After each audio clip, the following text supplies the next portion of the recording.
you've crafted your story and now you're ready to share it with the world.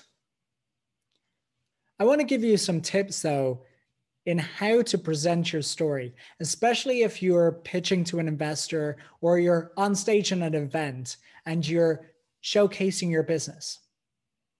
It's important to open strong and close strong. I said earlier when we were setting the scene that you only have one chance to make a first impression. When I spoke about the closing, I mentioned that Hollywood talks about how the 20 minutes at the end of the movie are the most important to create something special.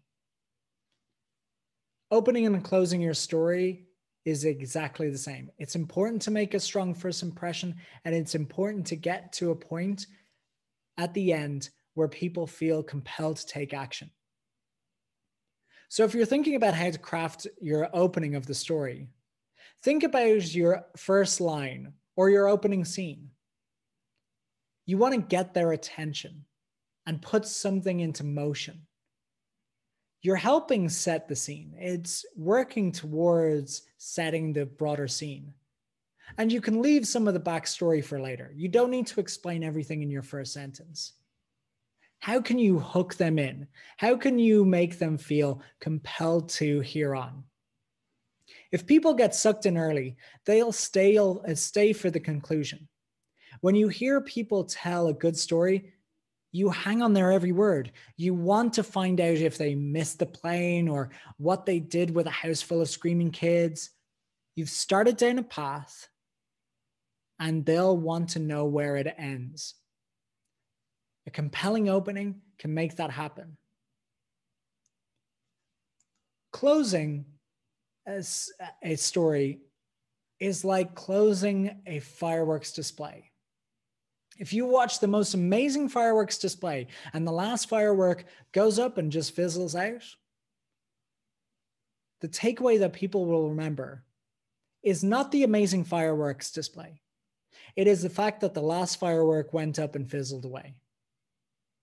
You want that last firework to be a gigantic explosion, the thing that causes people to stand up and applaud, the thing that's going to inspire awe. Work on your closing line or your closing scene to make it as impactful, as strong as possible. That last line, that last scene should be the reason why somebody stands up and takes action. I've said it before, I've said it again. That action is buying your product or service. What is the lasting impression that you want to leave your audience with so that they buy your product or service? When doing a presentation to investors or on stage in an event, memorize these opening and closing lines to ensure you always know where you start and land at the end. Because once you have an idea of the structure, the characters, this opening will set you up for success. You know the structure of the story. You don't need to know every single word. You can get yourself to that end. And you know that you have hooked them in at the beginning, and then you have left them with a strong sense of desire, urgency that is going to get them to take an action, specifically buying your product or service. Once you've worked on these, use the workbook, jot down some ideas. And then let's move on to the last lesson.